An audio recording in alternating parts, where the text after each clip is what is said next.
अस्सलामुअलैकुम दोस्तों, कैसे हैं आप। उम्मीद है आप सब ठीक होंगे, अल्लाह ताला के फ़ज़ल करम और रहमतों से होंगे।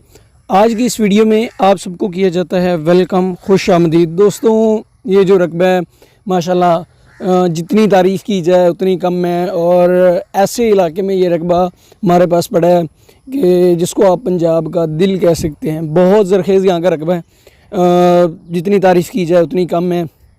तो बग़ैर टाइम ज़ाया किए आज की जो वीडियो है इसको करते हैं शुरू। दोस्तों, चैनल पर न्यू हैं, चैनल सब्सक्राइब कर लें। इंशाल्लाह हम आपको लैंड फॉर सेल जो रकबे बराए फ़रोख्त होते हैं उनकी वीडियोस रोज़ाना इस चैनल पर अपडेट करेंगे। तो आज की वीडियो करते हैं शुरू बग़ैर टाइम ज़ाया के। दोस्तों, सबसे पहले इस ज़मीन की ज़रखेज़ी की बात कर लेता हूँ। एक भाई ऑलरेडी उन्होंने एक कमेंट किया हुआ था, तो वो कह रहे थे कि आप हमें ज़मीन की किस्म भी बताया करें कि कौन सी है, रेतली है, मेरा ज़मीन है। दोस्तों, ये जो ज़मीन है ये तकरीबन चीकनी मिट्टी है। यहाँ पर अभी आप देखें तो सारी ज़मीन के अंदर चावल काश्त हुआ है और चावल की जो फसल है माशाल्लाह उसका रिज़ल्ट भी बहुत अच्छा है। ओवरऑल जो ज़रखेज़ी के लिहाज से जो ज़मीन की मैं बात करूँ तो दोस्तों, ये जो ज़मीन सारी है ये चीकनी मिट्टी वाली ज़मीन है और इस पर हर किस्म की जो फसल है आप काश्त कर सकते हैं। अभी यहाँ पर चावल काश्त हुआ है। यहाँ पर जो सामने आपको नज़र आ रहा है इस वक्त वीडियो में, ये चावल जो है इसकी 2-3 टाइप्स हैं, मैं किस्में होती हैं। मैं अभी आपको ये नहीं बताने लग जाऊँगी ये कौन सी है। यहाँ पर ये थोड़ा सा छोटे चावल हैं। दूसरी तरफ भी जाता हूँ जहाँ पर इनका एक साथ में कोठी बनी हुई है, वहाँ पर भी मैं आपको जाके दिखा देता हूँ बाद में जाके, थोड़ा सा यहाँ से फासले पर है। तो यहाँ पर आप एक चीज़ देख लें कि आप कोई भी जो फसल है वो काश्त कर सकते हैं और रिज़ल्ट वाइज यहाँ पर आपको तकरीबन बहुत अच्छा रिज़ल्ट मिलेगा। बहुत ज़रखेज़ ज़मीन है माशाल्लाह, मुझे यहाँ पर रिज़ल्ट वाइज किसी किस्म की तारीफ़ करने की ज़रूरत नहीं है। तो नेक्स्ट मैं दोस्तों बात करूँ यहाँ पर रास्ते की, तो यहाँ पर अभी आप देख सकते हैं कि ये जिस रास्ते पे हम चल रहे हैं ये रास्ता सारा इस ज़मीन के अंदर है, सरकारी रास्ता है।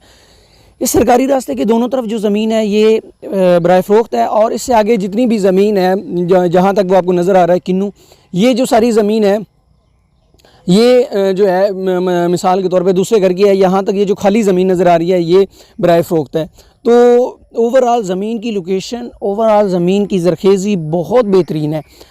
अब मैं दोस्तों नेक्स्ट जो बात करूँ, जो यहाँ से रोड गुज़र रहा है, यहाँ से रोड तकरीबन 2 किलोमीटर के बाद गुज़र रहा है और उसके बाद यहाँ से करीब 3 मोटरवे M2 गुज़र रही है, लाहौर से जो इस्लामाबाद गुज़र रही है। मोटरवे का जो इंटरचेंज है वो उसको करीब 3 लगता है और मोटरवे के इंटरचेंज से इसका फासला जस्ट 14 किलोमीटर का है। दोस्तों, बहुत करीब तरीन इंटरचेंज की ज़मीन है। और यहाँ पर आबादी की बात करूँ तो दो आपको तकरीबन यहाँ से 1.5 किलोमीटर के बाद एक बड़ी आबादी भी मिल जाएगी। आबादी के लिहाज से माशाल्लाह ज़मीन ठीक है, आबादी के अंदर है। यहाँ पर आबादी के लिहाज से ज़मीन को किसी किस्म का मसला नहीं है। रास्ता वगैरह ज़मीन का सारा क्लियर है, सरकारी रास्ता है। और इसके अंदर मैं दोस्तों बात करूँ, यहाँ पर बिजली वगैरह लगी हुई है, गैस वगैरह जो है आबादी के अंदर है। यहाँ पर जो डेरा वगैरह बना हुआ है उस तक गैस वगैरह जो है वो नहीं आई हुई। बाकी ओवरऑल तकरीबन यहाँ पर किसी किस्म का मसला नहीं है। नेक्स्ट मैं दोस्तों बात करूँ ज़मीन के रिकॉर्ड की, तो इस ज़मीन का जितना भी रिकॉर्ड है वो कंप्यूटराइज है, क्लियर है, मौके पे मालिकान काबिज़ हैं। रिकॉर्ड हमने ऑलरेडी मंगवा लिया हुआ है। तो कोई भाई अगर इसकी डिमांड करता है कि हमें रिकॉर्ड चेक करवाएं तो हम आप विज़िट कर लें, हम तब भी आपको चेक करवा देंगे। अगर आप व्हाट्सएप पे भी इसके रिकॉर्ड की डिमांड करेंगे, क्योंकि हमने एक बात देखी है कि जो भाई हमें अक्सर कहते हैं कि यार हमें इसके डॉक्यूमेंट्स पहले चेक करने हैं विज़िट से पहले, तो हम आपको वो भी चेक करवा देंगे। मालिकान की दोस्तों तफसील की बात करूँ तो यहाँ पर एक बंदा मालिक है, सारा उसी के नाम रकबा है और आउट ऑफ कंट्री रहते हैं। उन्होंने हमें जो बात कही है कि वो उनका तकरीबन 2 महीने बाद पाकिस्तान विज़िट है। 2 महीने तक आपको बयान वगैरह इसके मिलेंगे, 2 महीने तक आपको बयान इस ज़मीन के नहीं मिल सकते हैं। ये आपके लिए एक टाइम हो सकता है, अगर आप टोकन करते हैं 2 महीने का आपको पेमेंट का भी टाइम मिल सकता है। तो ये इसकी मालिकान की तफसील थी, ये इसकी कब्ज़े वगैरह की तफसील थी। अब दोस्तों मैं आपको दूसरी तरफ लेके जाता हूँ जहाँ पर चावल की फसल का रिज़ल्ट थोड़ा सा मज़ीद अच्छा है, क्योंकि ज़मीन, मेरा मकसद है मेन ये नहीं आपको दिखाना कि यहाँ पर चावल कौन से हैं, ये लगे हुए हैं, ज़मीन का रिज़ल्ट। अब दोस्तों दूसरी तरफ चलते हैं और वहाँ जाके मैं आपको रिज़ल्ट दिखाता हूँ। दोस्तों यहाँ पर देखें तो माशाल्लाह रिज़ल्ट जो है फसल का बहुत ज़्यादा अल्लाह है माशाल्लाह, मुझे बहुत ज़्यादा पसंद आया। देखें, एक तो ये जिस जगह पे ज़मीन है ये माशाल्लाह चावल का घर गिना जाता है। यानी कि मैं इलाके का नाम बता देता हूँ, हाफिज़ाबाद का इलाका है। हाफिज़ाबाद आपको पता है कि सबसे ज़्यादा चावल प्रोड्यूस करने वाला इलाका है माशाल्लाह। बहुत ज़्यादा यहाँ पर चावल की फसल होती है। और रिज़ल्ट वाइज आपको हाफिज़ाबाद की ज़मीन का मैं आपको देखें तारीफ़ नहीं कर रहा हूँ कि ये चीज़ है, क्योंकि अक्सर आपको पता है कि लोग जो होते हैं वो चावल ज़मीन की तारीफ़ करते हैं एजेंट हज़रात, लेकिन आपको ख़ुद पता है इस चीज़ का कि चावल बहुत ज़्यादा मशहूर है। चावल के लिहाज से हाफिज़ाबाद जो है माशाल्लाह चावल की वजह से बहुत ज़्यादा मशहूर है। इस लिहाज से इस ज़मीन में मुझे तारीफ़ करने की ज़रूरत नहीं है।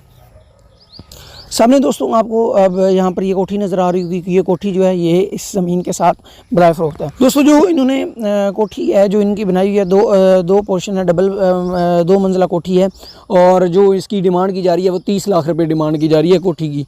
तो ये हमारा मकसद ये नहीं है, हमारा मकसद था ज़मीन सेल करना, लेकिन उन्होंने ये हमें एक ऑप्शन दिया है कि अगर आप चाहें तो सिर्फ ज़मीन ख़रीद लें और जो है आपका कोठी है ये आप बेशक ना ख़रीदें, क्योंकि उनके पास ऑलरेडी यहाँ पर एक कस्टमर हैं। लेकिन मैंने उनसे ये खुद कहा था कि अगर कोई बंदा लेना चाहे तो उन्होंने ये हमें डिमांड की थी कि इस डिमांड में हम ये उसी ज़मीन के साथ फ़रोख्त कर देंगे। एक चीज़ मैं दोबारा दोस्तों आपको बता देता हूँ कि जो ज़मीन की डिमांड है वो अलग है और जो इस कोठी की डिमांड है वो अलग है, यानी कि दोनों चीज़ों के अलग अलग रेट है। ये नहीं होगा कि मिसाल के तौर पे जो एकड़ का रेट है उसी में आपको ये मिल जाएगी, क्योंकि आपको ख़ुद बेहतर पता है कि यहाँ पर क्या रेट की सूरत हाल वगैरह चल रही है।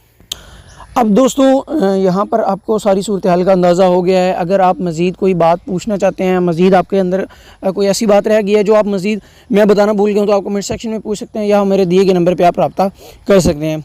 दोस्तों आपको एक चीज़ मैं बार बार भाई बताता हूँ, रिक्वेस्ट करता हूँ कि काइंडली हमारा जो बात करने का टाइम है या हमारा आप कॉल कर सकते हैं वो सुबह 9 से लेकर शाम 9 बजे तक या 10 बजे तक कॉल करते हैं, उसके बाद नहीं करें, क्योंकि हमारे जो बाहर बैठे भाई हैं वो रात के 11-12 बजे 1-2 बजे भी कॉल कर रहे होते हैं, तो उनके लिए माजरत। तो अब मज़ीद अपने पॉइंट की तरफ आते हैं। तो दोस्तों यहाँ पर जो टोटल रकबा है वो 1 मुरब्बा यानी कि 25 एकड़ है। कनाल में मैं रेट की कनाल में बात करूँ कि टोटल कनाल कितनी बनती हैं, तो दोस्तों ये 200 कनाल रकबा है। कनाल में एकड़ में बात करूँ तो 25 एकड़ है और 1 मुरब्बा ये रकबा बराए फ़रोख्त है। हमारे ऐसे भाई हैं जो मुख्तलिफ़ इलाकों में मुख्तलिफ़ मतलब वो कनाल में कुछ लोग होते हैं, कुछ लोग एकड़ में गिनते हैं और कुछ लोग मुरब्बे में, तो तीनों तरह से मैंने बता दिया ताकि आपको इस चीज़ का मसला ना बने। दोस्तों डिमांड की बात करूँ तो यहाँ पर हमारे पास जो डिमांड की जा रही है वो 4 लाख रुपये फ़ी एकड़ के हिसाब से डिमांड की जा रही है। माशाल्लाह मेरे अंदाज़े के मुताबिक बहुत अच्छा रकबा है और आपको इसको एक दफ़ा ज़रूर एक दफ़ा ज़रूर विज़िट करना चाहिए। नेक्स्ट मैं दोस्तों बात करूं कि लोकेशन की, तो मैंने जैसे कि आपको ऑलरेडी बता दिया है, हाफिज़ाबाद के इलाके में ये रकबा हमारे पास पड़ा हुआ है और बाकी सारी तफसील इसी वीडियो में है। मज़ीद आपका कोई सवाल है, कोई चीज़ आप पूछना चाहते हैं तो मेरे दिए गए नंबर पर आप रब्ता कर सकते हैं। इसी के साथ अपना ख्याल रखिएगा। अल्लाह हाफिज़।